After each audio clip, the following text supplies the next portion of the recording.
Jordan Battle was 42 years old, and until that Tuesday afternoon, he believed he had everything a man needed. A business he built with his own hands, a house he paid for honestly, and a wife of 11 years he had never once given a reason to doubt him. That morning, sitting in his truck outside an Atlanta gas station, Jordan scratched a lottery ticket and learned he was worth $100 million. He didn't call a banker. He didn't call a lawyer. He drove straight to the mall to buy his wife gifts she'd mentioned wanting, because that was the kind of man Jordan Battle was, the kind his wife had spent 3 years systematically betraying. He pulled into his own driveway, bags in both hands, still smiling, and walked into a living room that would rewrite everything he thought he knew about his marriage. Angela wasn't alone, and the man with his hands on Jordan's wife had a business card in his jacket pocket that explained far more than one afternoon ever could. Jordan set the gift bags down on the coffee table in front of them both, said nothing, and walked out. What he did next would cost Angela everything she thought she was about to gain. Before we jump into the story, comment where in the world you are watching from and subscribe, because tomorrow's story is one you need to hear. The gas station on Flat Shoals Road didn't open until 6, but the pumps ran all night. Jordan Battle had known that for 11 years, ever since he took the Glenwood exit on his first commute to a city drainage job, and filed it away the way he filed everything away. Quietly. Permanently. It was 6:47 in the morning. The sky over East Atlanta was the color of a bruise healing, purple going gray at the edges. His truck sat idling under the canopy lights, a 16-ounce thermos wedged between his knees, gospel radio low enough that he could still hear the city underneath it. A slow Tuesday. He had a crew meeting at the site on Moreland at 8 and a delivery of pipe fittings coming at 9:30 that somebody needed to sign for. He was not the kind of man who bought lottery tickets. He could not fully explain the ones sitting on his dashboard right now. 3 scratchers he'd grabbed while paying for his coffee, slid across the counter by a woman in a green apron who said, "Good luck," the way people say, "Have a nice day." An impulse, a small, sideways thing. He scratched the first 2 with a nickel from his cup holder, the way a man does a chore. Thoroughly, without expectation. Nothing. He scratched the 3rd one. Then he looked at it for a while. He picked his phone up off the seat and opened the lottery app, typed in the numbers, set the phone down, picked it back up. Same numbers, same result.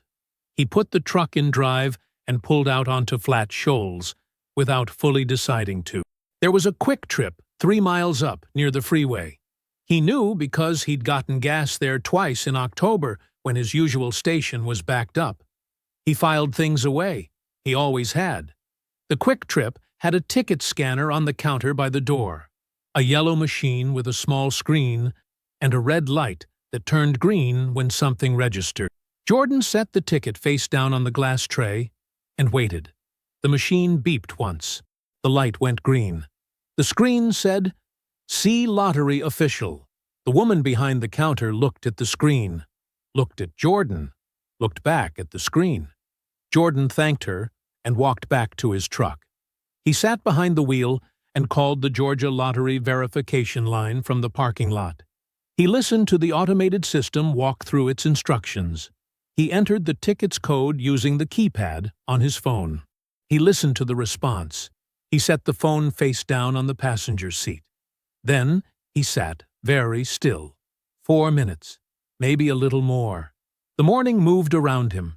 A man in coveralls pumping gas, a woman in scrubs pulling out of the lot in a hurry, pigeons working the edge of the curb near the trash bin. The gospel station had gone to commercials. The thermos was still warm between his knees. $100 million. Lump sum option. $62,400,000. After taxes. Jordan Battle let out one long, slow breath through his nose. He rolled the window down. The November air came in cold and honest. He could smell exhaust and somebody's breakfast from a place down the block, and the particular smell of the city at the start of a working day, asphalt and motion, and something faintly like rust. He listened to it like he'd never heard it before. Then he scrolled to Aunt Paulette's number and pressed call. She picked up on the second ring, the way she always did. "Baby, you're up early, even for you." "Auntie," he kept his voice level, "I need you to not say a word for the next 60 seconds. A pause. Then, nothing. Pure silence, the way Paulette did it. Not the silence of someone biting their tongue, but the silence of a woman who understood that when Jordan Battle asked you to be quiet, the reason would be worth it. He told her. He said it plainly, the way he would read coordinates off a blueprint. The ticket, the app, the scanner, the verification line, the number. The line was quiet for a moment after he finished. "Baby." Her voice was steady, but something underneath it had shifted. The way a floorboard sounds different when the weight on it changes. "Where are you right now?" "Quick Trip on Flat Shoals." He looked through the windshield at the parking lot. "Near the freeway." "Come here. Come straight here." "I'm making one stop first," he said. She started to say something. He could feel her thinking through the line. "One stop," he said. "I'll explain when I get there." Lenox Square was already open when he arrived. He sat in the parking structure for a moment before getting out, engine off, hands on his knees. Then he walked through the mall entrance with his work jacket still on and his thermos still in his hand, and for the first time in longer than he could easily name, Jordan Battle was smiling. Not because of the number, because of Angela's face when she saw the bracelet. He'd noticed her stop at the jewelry counter 8 months ago. The thin diamond tennis bracelet in a magazine she left on the coffee table. She'd said nothing, just looked at it a half-second longer than everything else. He had noticed. He always noticed. He went to find it first. The gift bags were good weight in his hands, substantial, the kind you carry differently than empty ones, with a little intention, a little pride. Jordan moved through the parking structure back to his truck and set them carefully on the passenger seat, checking that the tissue paper was sitting right in the jewelry bag before he buckled in. He pulled out his phone and typed to Angela, "Leaving early. Got something for you. Be home soon." Then he merged onto 400 South and let the city carry him home. He figured she was at yoga. Tuesday was her yoga day, the 10 o'clock class at the studio on Ponce she'd been going to for 2 years. Phone in her bag, instructor with the strict no devices policy. He'd learned to text before noon and just wait.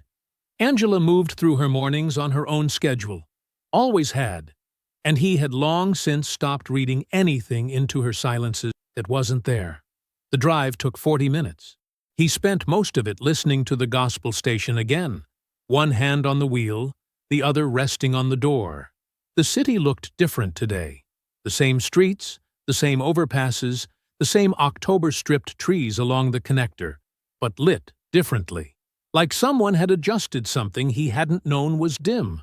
He pulled into their neighborhood just after 1. Their house sat on a quiet block in Decatur. Brick front, 2-car driveway, the Japanese maple Angela had planted the second year of their marriage, now big enough to throw real shade across the front walk. Jordan always felt something settle in him when he turned onto this street. 11 years of Tuesday mornings and grocery runs, and the smell of her perfume in the front hall, the weight of a life built steadily, room by room. He pulled in at 1:14 p.m. Angela's car was in the driveway, and beside it, a silver Tesla Model S, clean and new-looking, no dealer plate, a parking sticker from a Buckhead garage on the windshield. Jordan looked at it for a second. He didn't recognize it. He ran through the short list of people who came to the house. Her friend Melissa drove a white Camry. Her college roommate lived in Charlotte. Her cousin was out west. He picked up the gift bags off the passenger seat. Figured it was a friend. He was still smiling when he unlocked the front door. The house was quiet in the way that houses are when people inside them don't know they're being heard. Jordan stepped into the front hall. the familiar smell of home, the lavender thing Angela put in the diffuser, wood polish, the particular warmth of a house closed against the November cold. His keys found their hook on the wall, automatic, the way they always did. And then he heard it. It came from the living room, their living room, down the short hallway past the stairs. Not a television, not music.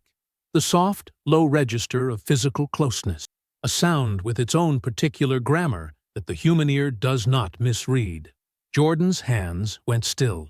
He set the bags down on the hallway floor without sound. Set them down with the same care he'd packed them with, as if the careful handling of them still mattered. And then he walked to the living room doorway. Angela was on the gray sectional. A man beside her, big, wide-shouldered, a white man in a dress shirt, with the sleeves rolled to the elbows, her head tilted back, his mouth at her neck, her fingers hooked in his collar like she'd held that fabric before, like she knew exactly how it sat. The man opened his eyes first. He saw Jordan in the doorway and pulled back slowly, the way people move when they know that speed will make it worse. His expression did the calculation men do in those moments. Threat, distance, exits. Angela felt the change in him and turned. She looked at Jordan. Jordan looked at her. The room had a temperature, cold and absolutely still. Nobody spoke. The only sound was the heat clicking on somewhere in the walls. Jordan's eyes moved once across the room, not searching, just reading, the way he read any space he walked into. The man's jacket was folded over the arm of the chair by the window. The good chair, the one with the blue fabric Angela had picked out of a catalog 2 Christmases ago. Jordan walked to the chair. He picked up the jacket, checked the breast pocket the way you check the pocket of your own coat for your keys, directly, without hesitation. His fingers found a small card. He looked at it. Todd Heller.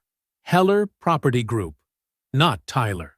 Not a woman Angela had mentioned once at a dinner party, whose texts Jordan had glimpsed on her phone screen, whose wine had arrived on their 5th anniversary with a handwritten card Angela had left face down on the counter. 3 years of Tyler this and Tyler that, and you'd like her, she's hilarious. And here was the jacket. Here was the card. Here was the name. Jordan set the jacket back over the chair arm, smoothed it flat with one hand. He walked back to the hallway, picked up the gift bags, both of them, the jewelry bag and the larger one, and carried them into the living room. He set them on the coffee table in front of Angela. Precisely, without a word.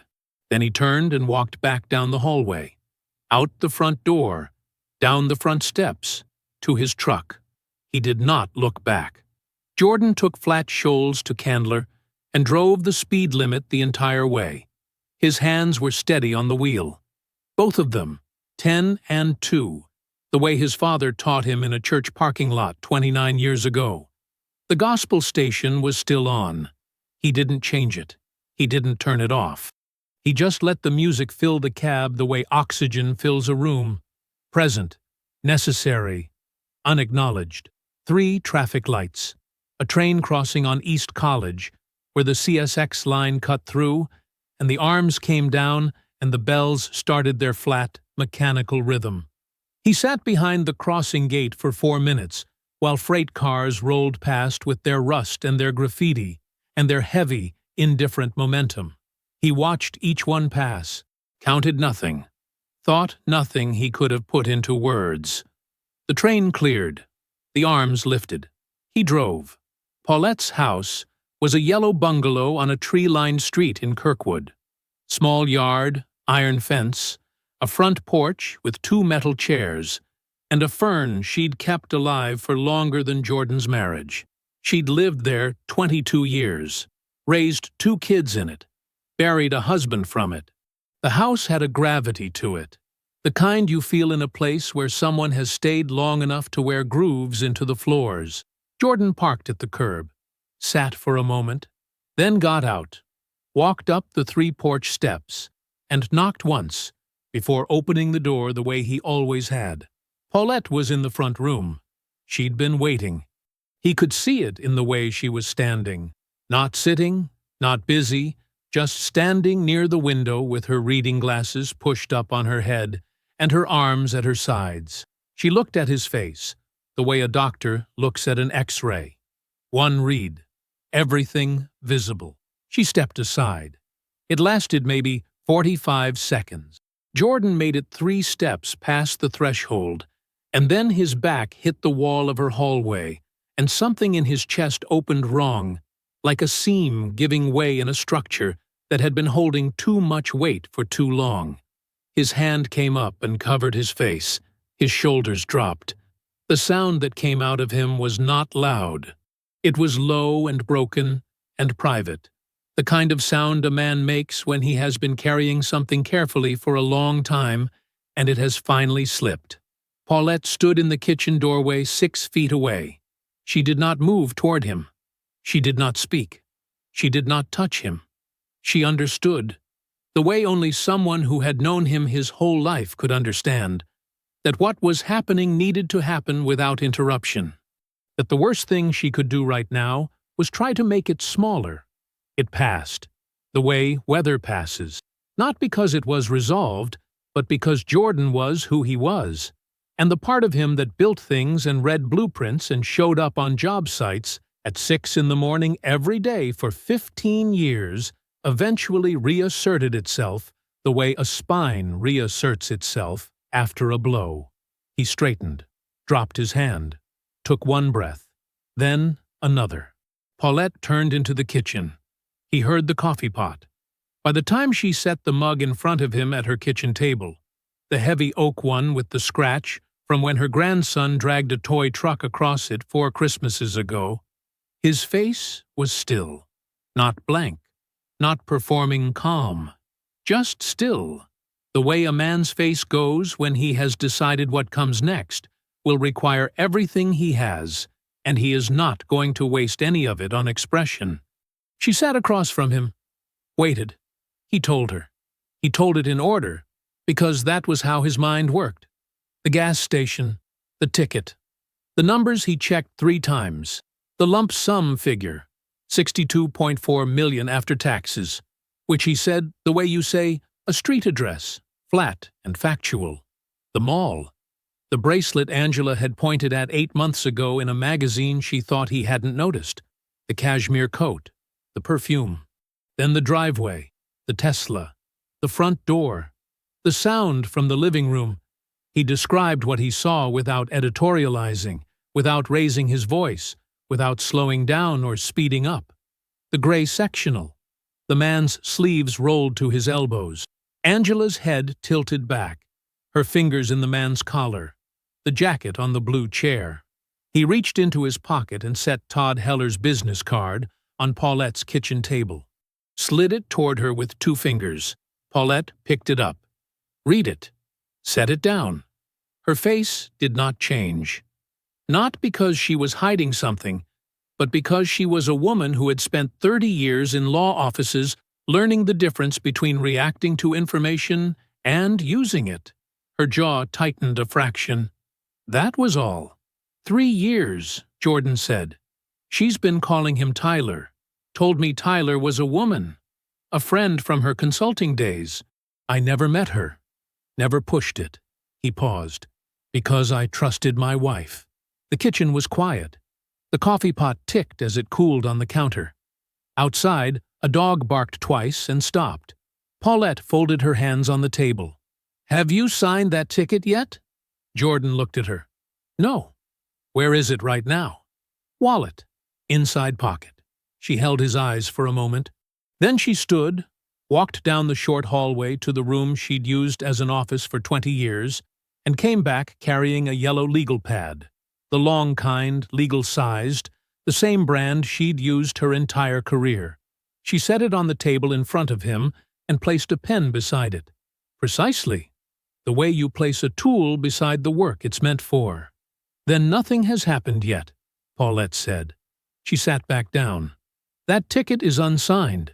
No claim has been filed.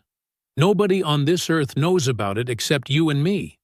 And before anything changes, before you make a single call, before you say one word to that woman, before you move in any direction at all. We are going to sit at this table and think." Jordan looked at the legal pad. Fresh, yellow, lined. The kind of blankness that holds everything you put on it and nothing you don't. "She's been calling," he said. His phone was in his pocket. He could feel it buzzing faintly against his thigh, the way it had been buzzing since 1:31 p.m. Let her call. She's going to have a story ready. She's had a story ready for 3 years, baby. One more night won't improve it. Paulette leaned forward slightly. "What I need you to hear right now is this. You are a man with $62 million and a wife who has been lying to you. That is a combination that will eat you alive if you move before you understand exactly what you're standing in. So we don't move. Not tonight. Not this week. Not until you know everything about who that woman has been while you were at work." Jordan pulled the legal pad toward him, uncapped the pen. "I want to know about the money," he said. "Our accounts, what she's had access to. What's moved and where? Good. I want to know about him. Heller, what he does, who he does it with, how long this has been happening. Good. And I want a lawyer who handles this kind of thing. High asset. Someone who won't flinch." Paulette was already reaching for her phone. "Patricia Osei," she said. "She's been practicing in Buckhead for 20 years. Family law, financial fraud, high-asset divorce. She's the one you call when the numbers are big, and the other side has been hiding things." She paused. "I've known her since she was a second-year associate filing motions for Judge Hadley's court. She's good, Jordan. She is very, very good." She dialed. It rang once, twice. A voice answered, clear, professional, unhurried. "Patricia, it's Paulette Battle." A pause. "I know. Listen, I need you to clear time in the next 2 days for my nephew. It's urgent, it's complicated, and it involves significant assets. He'll tell you everything when he sees you. But I want you to know right now, this is the real thing, and he needs the best version of what you do."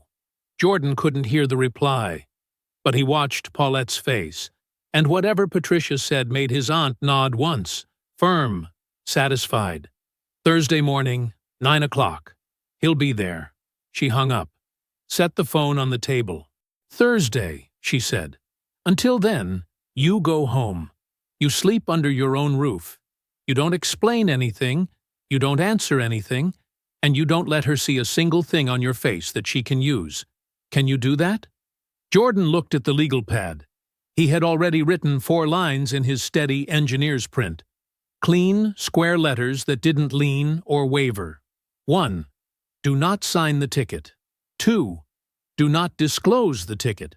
3.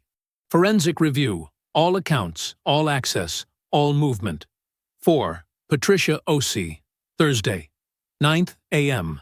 He capped the pen. "Yeah," he said. "I can do that." He pulled into the driveway at 7:40 p.m.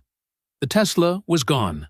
The porch light was on. Angela had turned it on for him, which meant she was performing concern, which meant she had already built the first version of whatever she was going to say. He sat in the truck for 30 seconds, folded the legal pad, and slid it inside his jacket, flat against his chest. Then he got out and walked to the front door. Angela was in the living room, same couch, same gray sectional. She was sitting upright now, knees together, hands in her lap. Her eyes were red, carefully red, the kind of red that comes from measured crying, the kind that says, "I've been suffering while you were gone." The gift bags sat on the coffee table exactly where he'd placed them. Untouched. Tissue paper still crisp, still arranged the way the sales associate had folded it at Lenox Square 6 hours ago. She stood when he walked in. Her mouth opened. "Jordan, sleep in the guest room tonight," he said. He did not raise his voice. He did not look at her. He said it the way you say a thing that has already been decided and does not require discussion. Flat, final, directed at the air between them. "We'll talk when I'm ready." She stood there. He could feel her eyes on him as he crossed to the stairs, could feel the shape of the words she'd been rehearsing all afternoon pressing against the back of her teeth, looking for an opening. He didn't give her one. He climbed the stairs, walked into their bedroom, closed the door, turned the lock. A small, ordinary sound that filled the entire house. He sat on the edge of the bed. The room was dim. Angela's side of the closet was visible through the half-open door, her blouses arranged by color, her shoes in a neat row on the rack she'd ordered online. The scent of her lotion was on the pillows.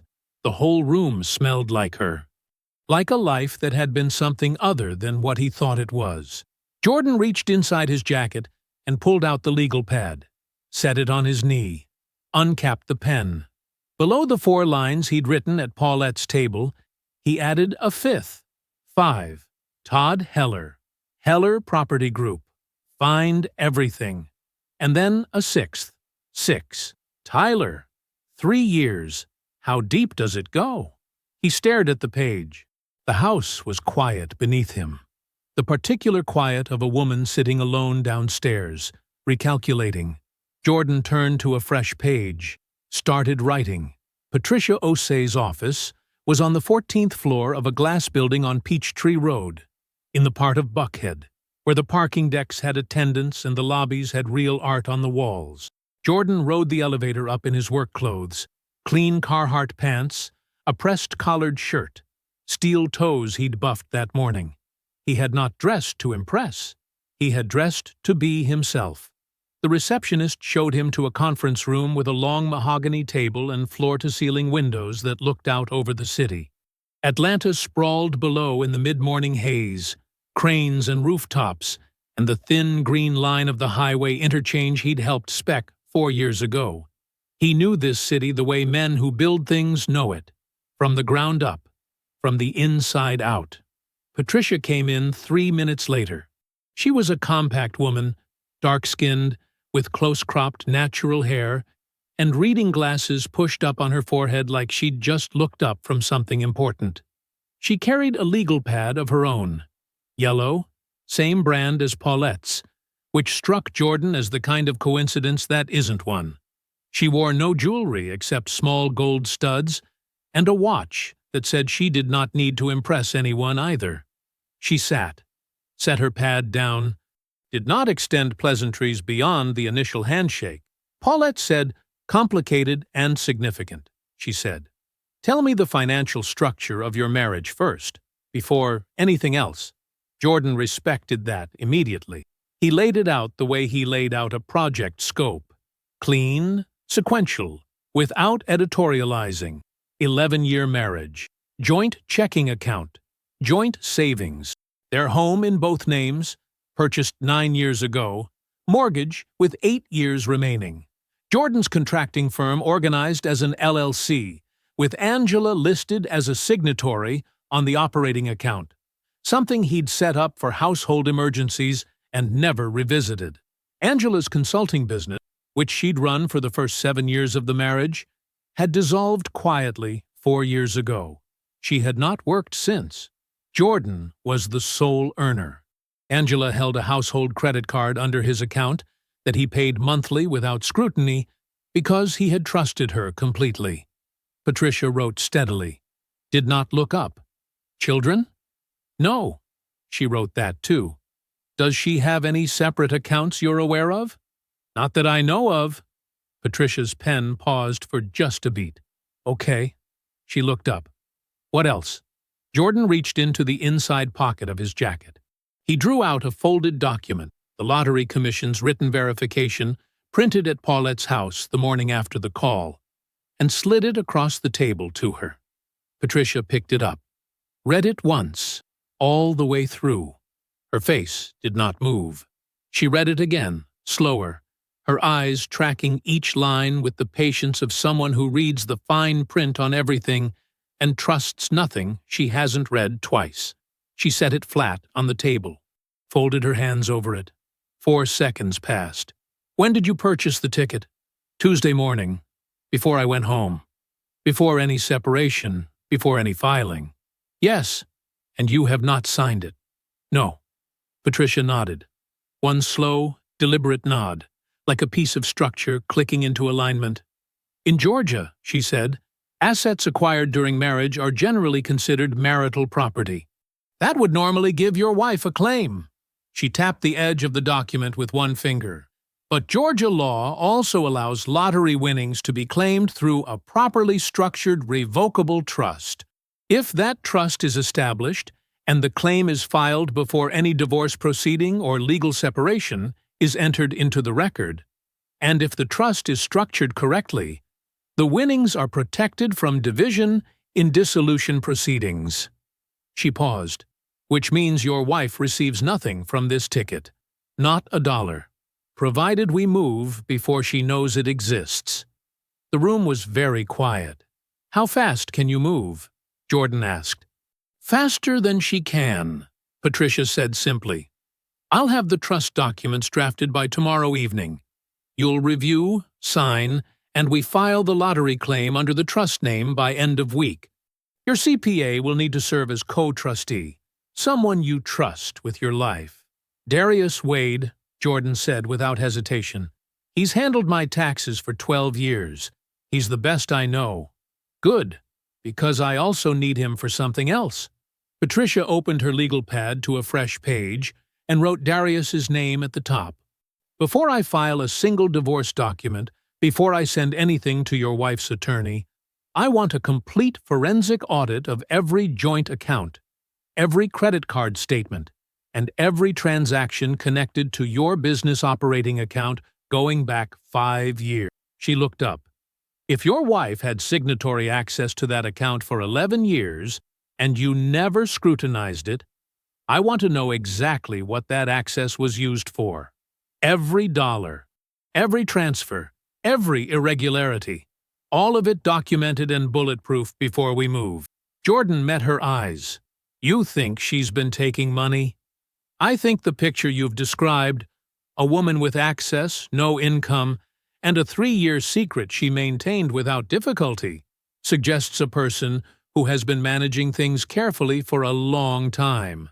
She said it without drama, just the weight of the words. I want to know what carefully looks like in writing. Jordan nodded. One final instruction, Patricia said. She set her pen down and looked at him directly. Do not tell your wife about the lottery. Not a word. Not a hint.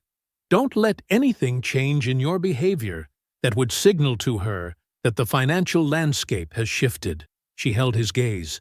When she finds out, and she will find out, I want it to happen in a room where I control the timing. Jordan stood, extended his hand. Patricia shook it once, firm and brief. Don't waste what you've built here, she said.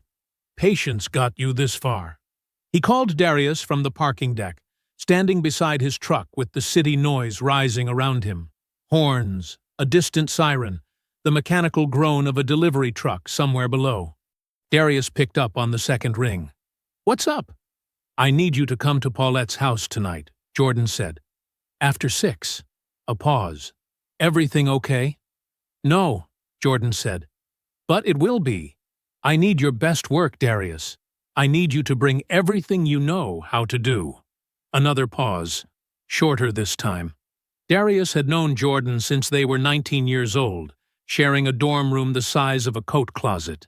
He knew the difference between Jordan worried and Jordan decided. I'll be there at 6, he said. You need me to bring anything? Just your laptop, Jordan said, and clear your schedule for the next couple of weeks. He ended the call, got in his truck, sat for a moment with both hands on the wheel. Then he pulled out of the deck and drove toward Paulette's house, through a city he had helped build, into an evening that was just beginning to take shape.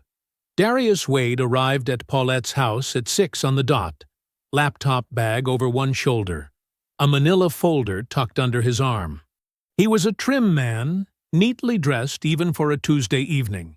Pressed khakis, a dark blue pullover, wire-rimmed glasses that made him look more like a professor than a CPA.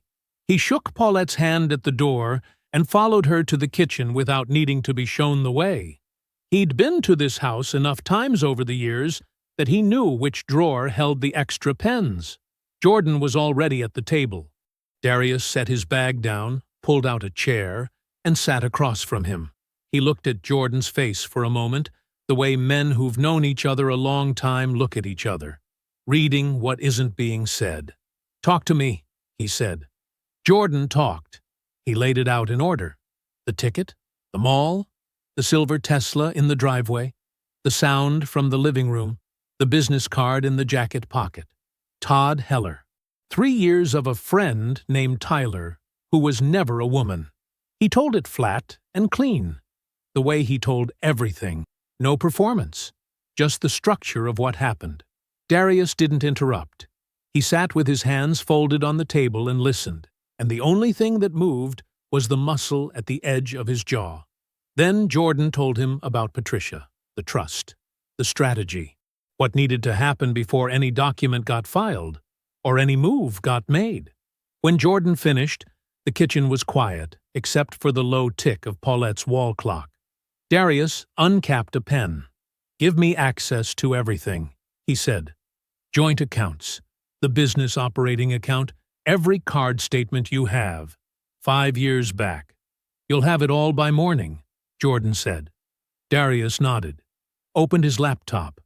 "I'll find whatever's there." 10 days passed. On the surface, nothing changed. Jordan came home each evening, ate dinner, answered Angela's careful questions with careful answers. Angela moved around him like a woman reading the temperature of a room, cautious, attentive, trying to find the right angle of approach. She had apologized twice more. Both times Jordan had listened without expression and said he needed more time. She seemed to take this as a door still open. It was not a door still open. At Paulette's house, in the hours before and after his workdays, Darius worked. He spread statements across the kitchen table in overlapping rows. He built spreadsheets with columns that went 12 months deep, then 24, then 36. He cross-referenced dates and amounts against records Jordan pulled from the business account. He drank Paulette's coffee and said very little, and when Paulette refilled his cup, she did not ask him questions because she understood the kind of work that requires silence. On the 10th day, he called Jordan. "Come tonight," he said. "Both of you." Paulette's kitchen table had seen a lot over the years. Birthday cakes, homework, legal documents Paulette had brought home from the firm. But that evening it looked like something else entirely. Documents spread edge to edge, some in neat stacks, some laid flat and marked with small colored tabs. Darius stood at the far end with his laptop open, his reading glasses on, his expression composed in the particular way of a man who has done something hard and is now prepared to say what he found. Jordan sat. Paulette stood near the counter, arms folded. Darius began. "First thing." He turned a stapled document around and slid it across to Jordan. "Angela has been moving money." Jordan looked at the page. Columns of figures. Dates going back nearly 3 years. "Small amounts," Darius said. "Never the same number twice. Sometimes $350, sometimes $800. Once she went a full month without touching it, then took $1,200 the next. It was designed to look like noise, the kind of thing that gets lost in normal account activity if nobody's looking for a pattern." He tapped the bottom of the page. "But there's a pattern. Every transfer went to the same place, a savings account at a separate bank, held in her maiden name, Angela Dorsey." He let that sit for a moment. "Total across 2 years and 8 months," he said, "is $194,000. The refrigerator hummed. Somewhere outside a car passed. Paulette did not move from the counter. Jordan read the number again. He did not speak. "Second thing," Darius said. His voice was steady, but he picked up his pen and set it back down before he continued, the only indication of what this cost him to deliver. He turned to a second document and slid it across. 18 months ago, you lost the West Side Corridor infrastructure contract. You told me at the time you figured it was just a competitive loss. "That's what I thought," Jordan said. "It wasn't." Darius pointed to the top of the page. The company that won that contract was Heller Property Group. Jordan went very still.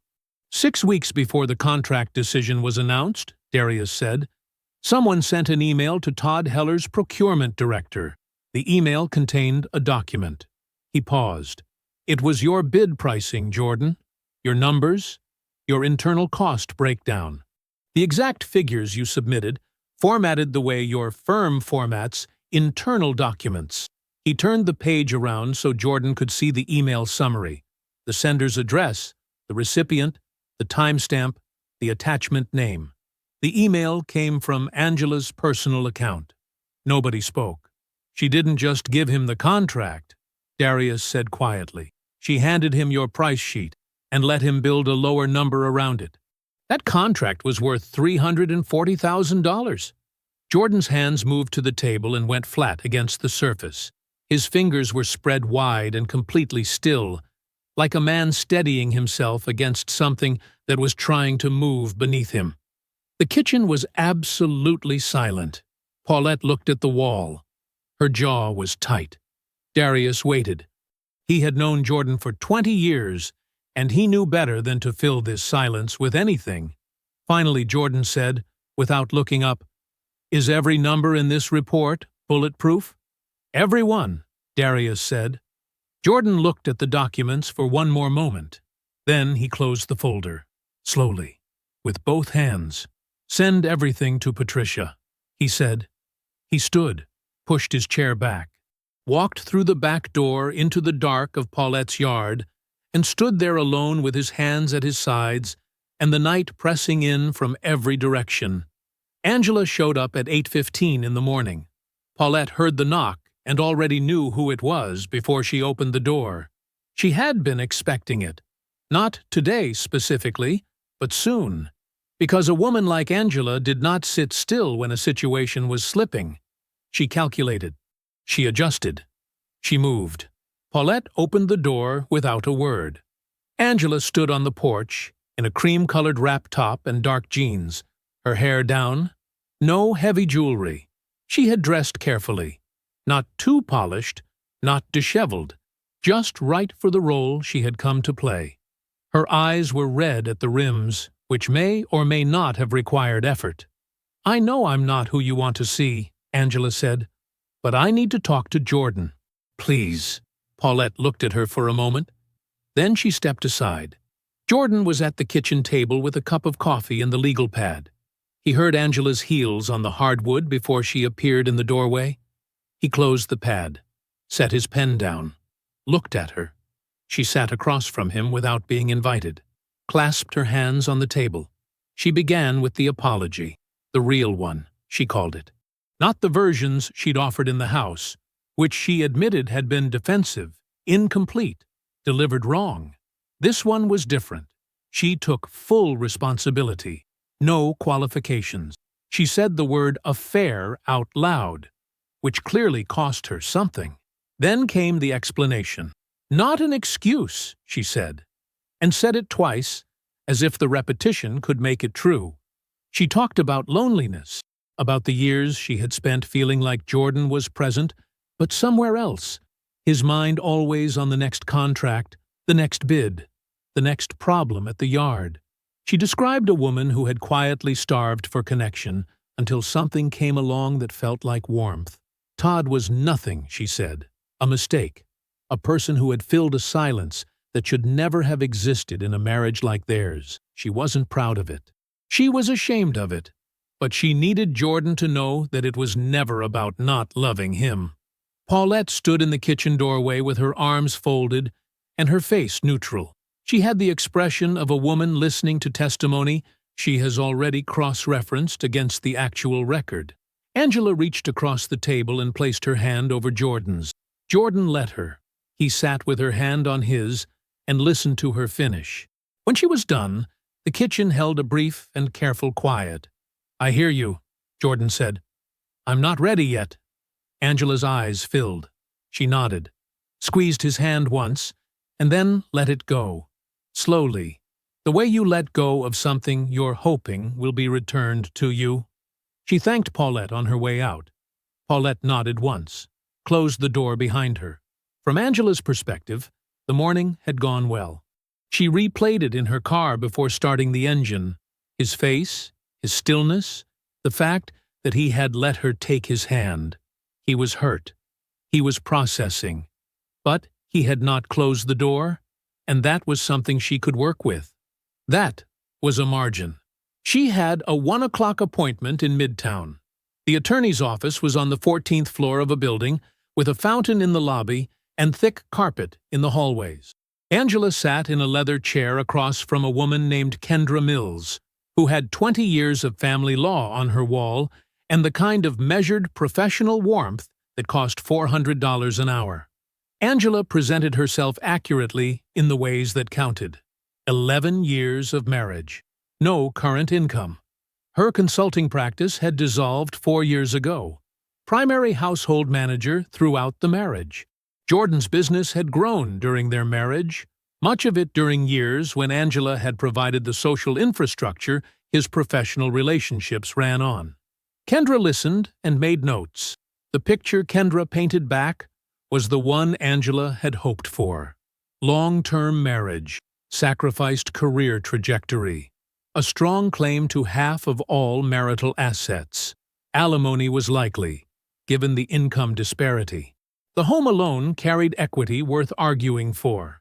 The business valuation would require its own assessment, but that too was within scope.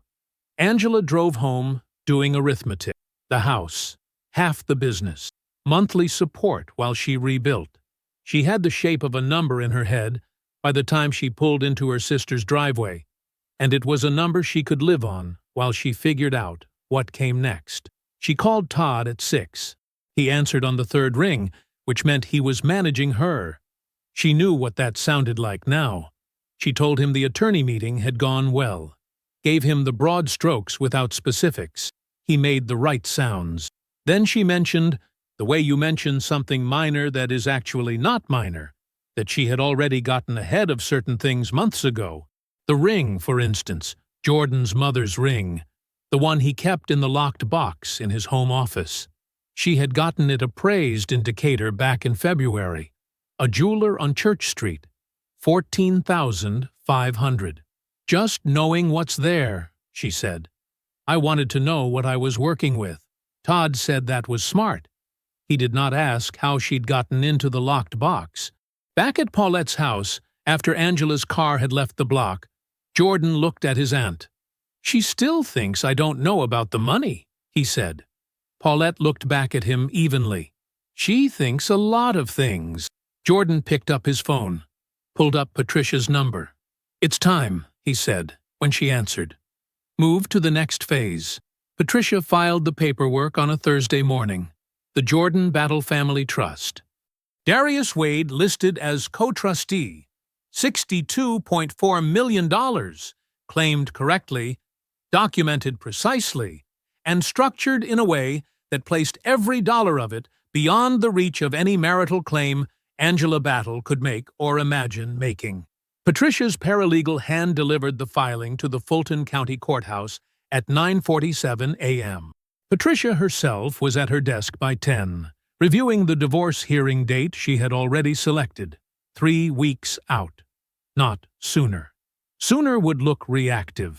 3 weeks gave the misconduct findings time to settle into the record like concrete curing. Solid, permanent, immovable by the time anyone tried to disturb them. She called Jordan's cell and left a message with 4 words. The trust is filed. That same morning, Angela drove to her Pilates class in Buckhead. She left at 9:10 and wouldn't be back before 11:30. Jordan had timed it. He called Paulette before Angela's car had cleared the block. Paulette was at the house in 22 minutes. She knew where the lockbox was. Jordan had told her the evening before.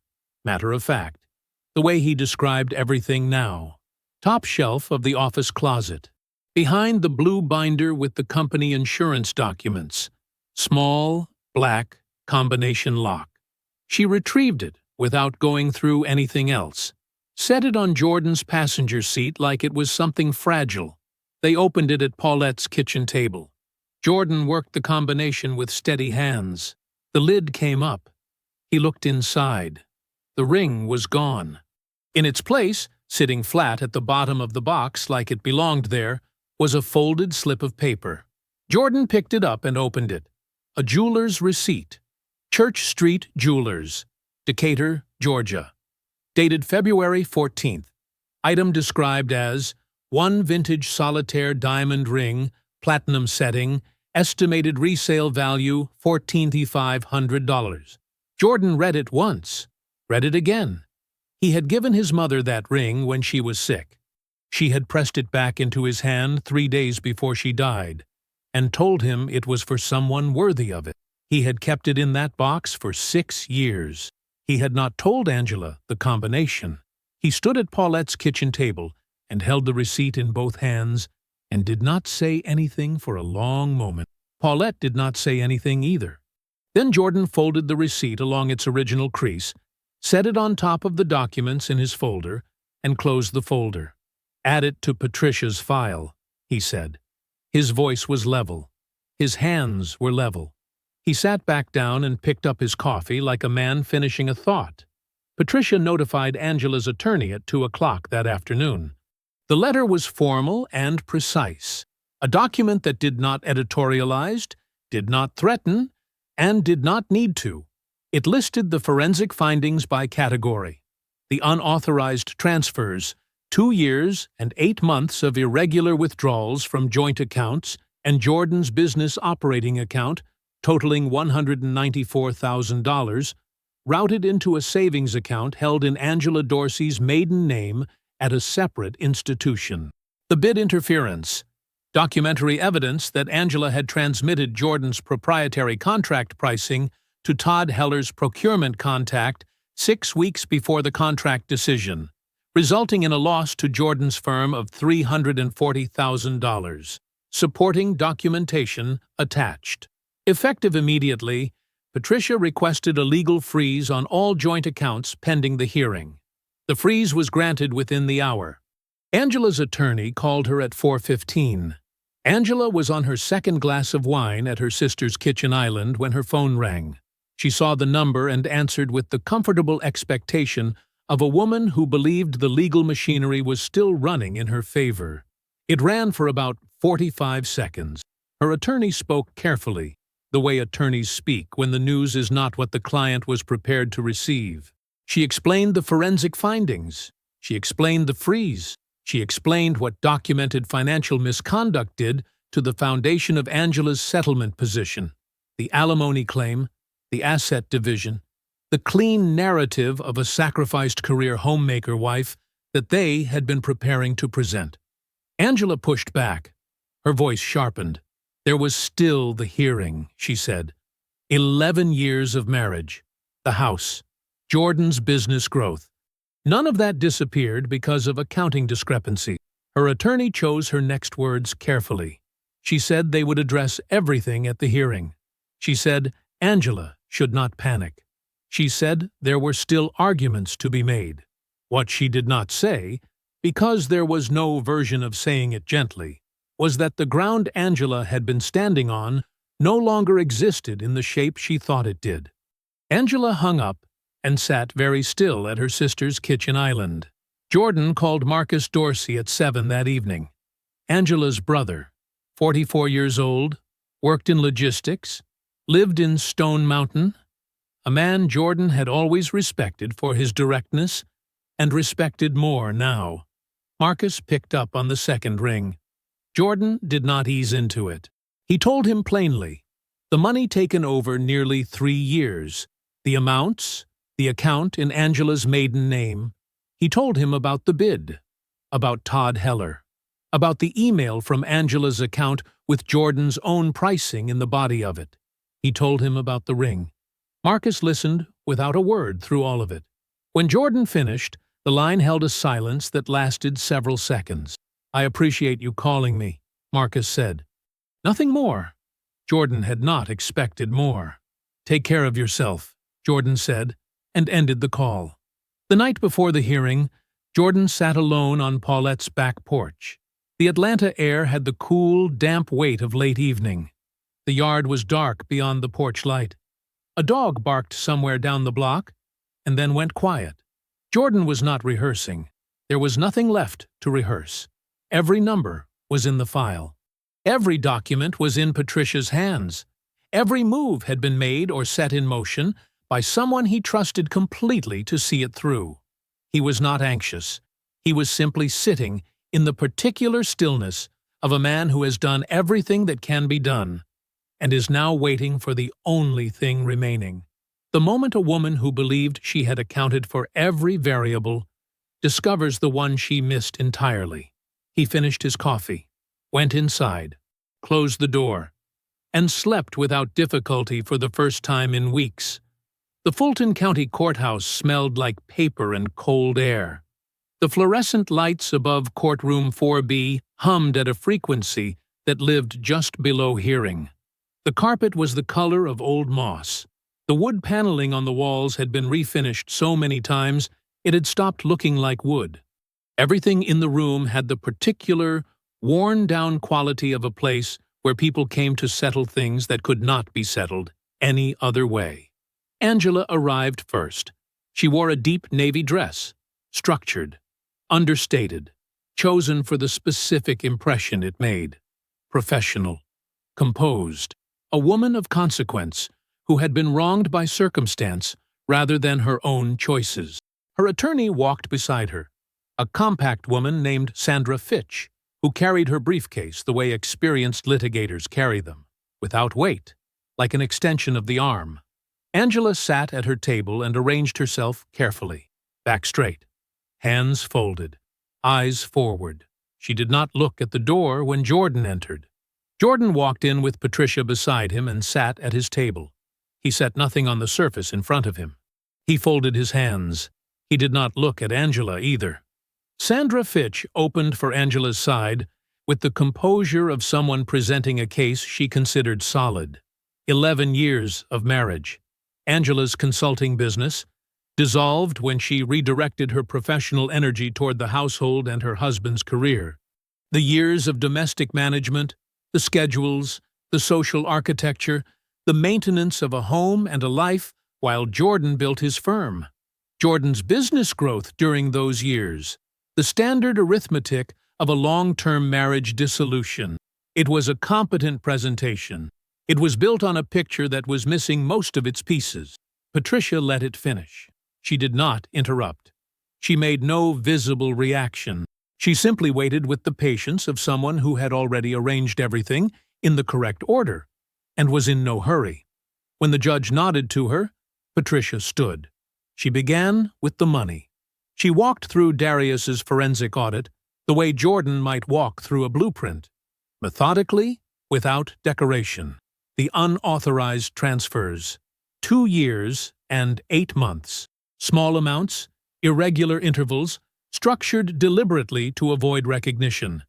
$350, $800, $1,200 on the quiet months. All of it routed into a savings account held in the name Angela Dorsey at a bank that shared no records with their joint institution. $194,000. Patricia introduced the account records into evidence. Sandra Fitch objected. Overruled. Then Patricia moved to the bid interference. She introduced the emails, Angela's personal account, the recipient, a procurement contact at Heller Property Group. The attachment, a document containing Jordan's proprietary bid pricing for a city infrastructure contract. Figures that existed nowhere outside Jordan's firm and Angela's access to it. The contract had been awarded to Todd Heller's group 6 weeks later. Jordan's firm had lost $340,000. Sandra Fitch objected again. Overruled again. Angela sat at her table with her hands still folded and her back still straight. She had been coached for this portion. She held her composure. She told herself the misconduct findings would reduce the settlement, not erase it. There was still the house, still 11 years, still the foundational arithmetic of a long marriage. Patricia then introduced the appraisal receipt. One vintage solitaire diamond ring, platinum setting, Church Street Jewelers, Decatur, $14,500. The date, the signature. Angela's jaw tightened slightly. Nothing more. Then Patricia said, "Your Honor, I'd like to introduce the final item of asset disclosure into the record." She slid a document to the clerk. The clerk passed a copy to Sandra Fitch. Sandra Fitch read the header. Something in her posture changed. Small, but visible. The way a person shifts when the ground moves under them. She leaned toward Angela and said something in a low voice. Angela took the document. Her eyes moved across the first page. The name of the trust. The date of the claim. Filed before any separation. Before any divorce proceeding. Before any legal instrument had been entered between them. Then, the amount. $62.4 million, post-tax, held in the Jordan Battle Family Trust. The fluorescent lights kept humming. The court reporter's fingers rested still on her keys. The room did not change in any physical way, but Angela's face changed completely. Every number she had carried into that room, every calculation she had run in her sister's kitchen, every figure her attorney had outlined, every asset she had been quietly spending in her mind, recalculated in an instant against a number she had never known existed, a number she would not receive a single dollar of. She looked up from the document. Jordan was already looking at her. He did not smile. He did not look away. He simply held her gaze with the steady, unhurried patience of a man who had waited weeks for this exact moment, not to hurt her, not to perform anything, but simply to be present when she finally understood the full weight of what she had thrown away. Angela looked back down at the document, then up at him again. He turned back to Patricia, calmly, completely, as if Angela had already stopped mattering. The judge's ruling was not a surprise to anyone on Jordan's side of the room. No lottery proceeds. The trust predated any filing and was structured correctly under Georgia law. No alimony. The documented misconduct eliminated the grounds entirely. The marital home equity, divided after the $194,000 offset, left Angela a fraction of what she had walked in expecting. She walked out of the courtroom with Sandra Fitch beside her, saying careful professional things about next steps and possible motion. Angela moved through the hallway and out into the afternoon light without appearing to hear any of it. Jordan came through a side exit. Paulette was on the sidewalk. Darius stood beside her, jacket on, hands in his pockets. Patricia came through the door a step behind Jordan and stopped to check her phone. Paulette looked at Jordan's face when he came through the door. She read it the way she had always read him, completely, quickly, without needing to ask twice. "Done?" she said. "Done," he said. She put her hand briefly on his arm. Not a long gesture, just a moment of contact that said everything it needed to say without a single word added to it. They walked to the car. Jordan moved back into the house on a Thursday. Not because he wanted to be there, because the sale required a point of contact, and he was the practical one. He always had been. He slept in the master bedroom. The guest room still had Angela's scent in it, something floral and deliberate, the kind of perfume that costs money and knows it. He left that door closed. The house was quiet in a way it had never been during the marriage. Not the tense quiet of two people avoiding each other. Something else. The quiet of a thing that has already ended and is simply waiting to be acknowledged on paper. He moved through the rooms without ceremony. A box for what was his. A pile for what wasn't. The framed print from Savannah. Theirs, bought together on their 4th anniversary. Her idea, his credit card. He left on the wall. Let the new owners deal with it or don't. It didn't belong to either version of his life anymore. Patricia made one call to the city's Office of Inspector General. She did not need Jordan's involvement in it. She did not ask for it. She simply forwarded the bid interference documentation, the emails, the attachment, the timeline, every number Darius had bulletproofed, to the correct office, through the correct channel, with the correct cover letter. That was all it took. Todd Heller's 3 pending city development contracts entered administrative review within 2 weeks of the hearing. The review was quiet at first. These things always are. Then it wasn't. His business partners, men with their own legal counsel and their own reputations to protect, and their own instinct for which way a situation was tilting, began making calls Todd couldn't answer cleanly. The questions were polite, professional, the kind of questions that sound like concern but mean something else entirely. Todd did not take Angela's calls after the 3rd week. Then he stopped responding to her texts. Then the number went to voicemail on the first ring, which meant what it always means. He had considered Jordan Battle a peripheral inconvenience in a situation he believed he controlled. He had been wrong about that. He understood that now, the way a man understands something only after the documentation is already in front of people he cannot charm. The social world Angela had spent 11 years assembling went quiet in the weeks that followed. Nobody said anything cruel. That wasn't how it worked. The brunch circle didn't issue a statement. The dinner party couples didn't hold a vote. People simply became unavailable. A day before a call was returned. Then 2. Then the calls stopped being returned at all. The women who once called her taste impeccable found reasons to be busy that stretched from 1 week into the next without resolution. It was not cruelty. It was something more honest than cruelty. It was people who had been watching a particular story deciding, quietly and without announcement, that they had seen enough of it. Angela moved in with her sister. The spare room had a window that faced a neighbor's fence. Her brother did not contact her for 3 weeks after the hearing. When he did, the call lasted 11 minutes. He did not raise his voice. He did not say anything he hadn't already said privately the night Jordan called him, man to man, and laid out every fact without editorializing. There was nothing new between them now. Some things, once entered into a public record, stop being family matters and become simply what happened. The call ended without resolution. Some things don't resolve. They just stop. The ring came back through attorneys. A padded envelope, standard legal packaging, no personal note.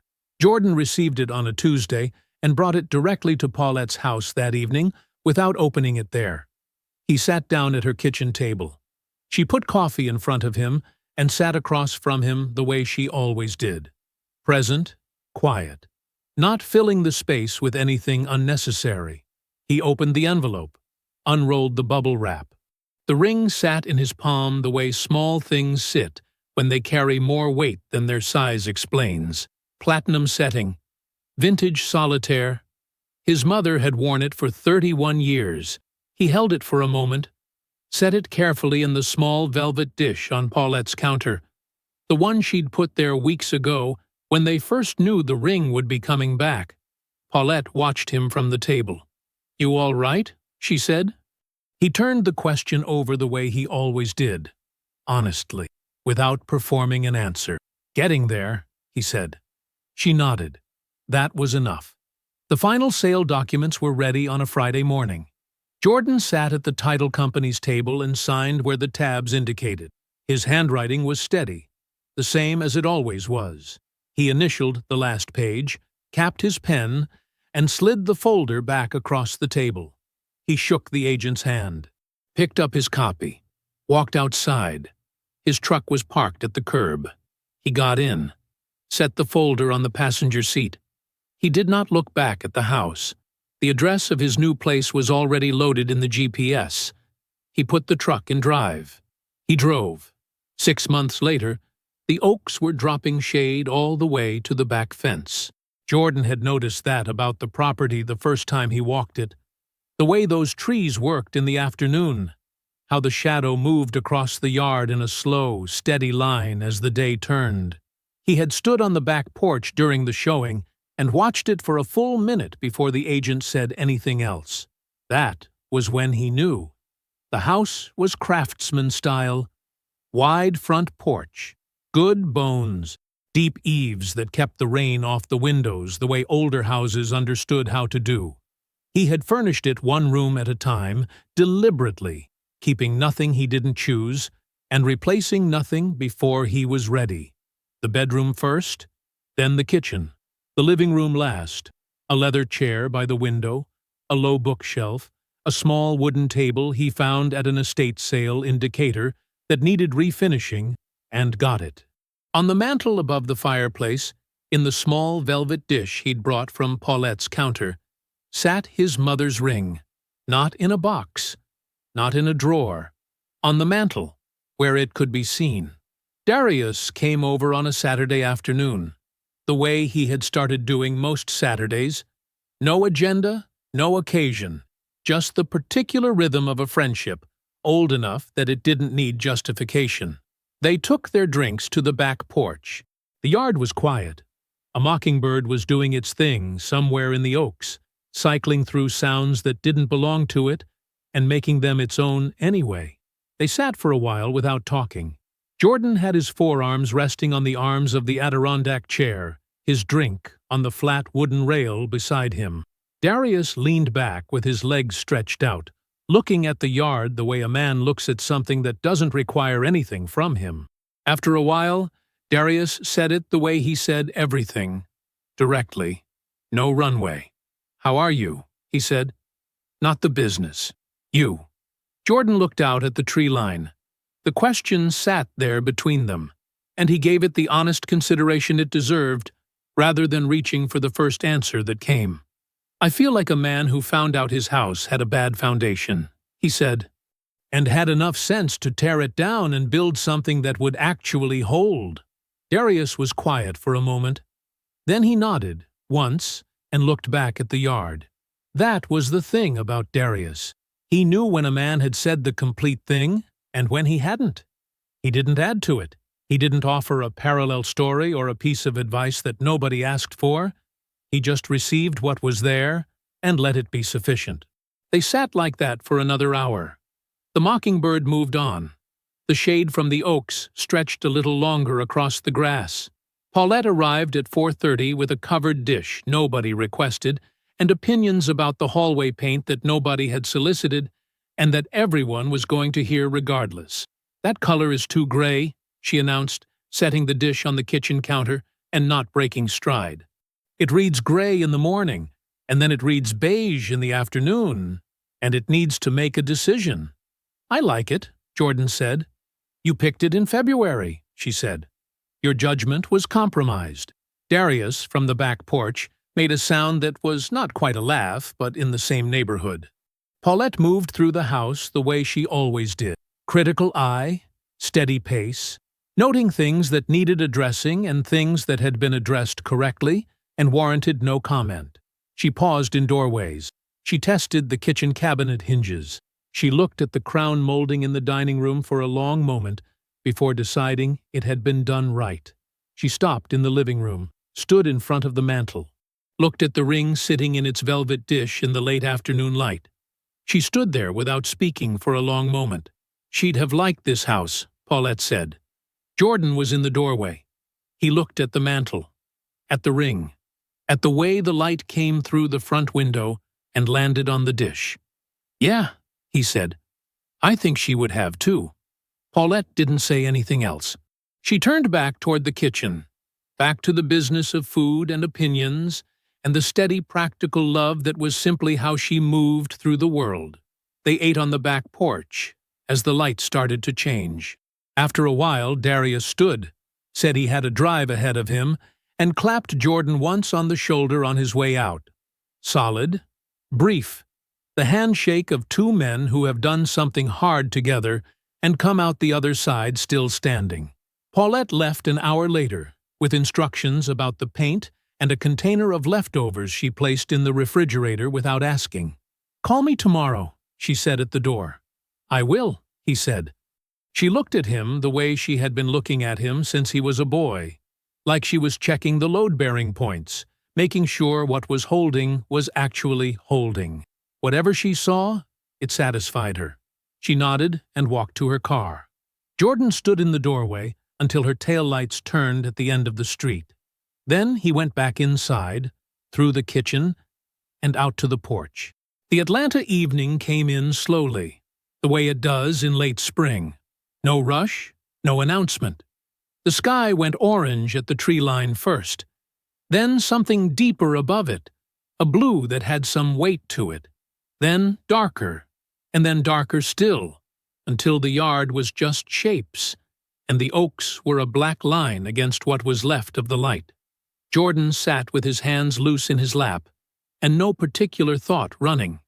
Somewhere across the city, in a spare room with a window that faced a neighbor's fence, Angela Battle was doing what she had been doing since the day she walked out of that hearing into the afternoon sun, running the same calculation she had run 100 times since, arriving at the same answer every time, the way a broken instrument keeps returning to the same wrong reading no matter how many times you tap the glass. $62 million. 11 years. A patience she had never once considered him capable of. A door that had closed so quietly behind her that she hadn't heard it until she was already standing outside, and the lock was already turned, and the man on the other side had already moved on to the next thing. Jordan finished what was left of his drink. He stood up, went inside, turned the lock on the back door. A solid, clean sound in the quiet house. Checked it once, the way a man checks something not from doubt, but from the simple satisfaction of a thing done properly. He went upstairs, lay down on his bed, in his room, in his house, on his street, closed his eyes, and slept the way a man sleeps when he has nothing left to prove and nowhere to be, except exactly where he is, which, it turns out, is more than enough. I hope you enjoyed that one. Be sure to like the video and subscribe so you don't miss the next story. I've picked out 2 more for you that I think you'll really like.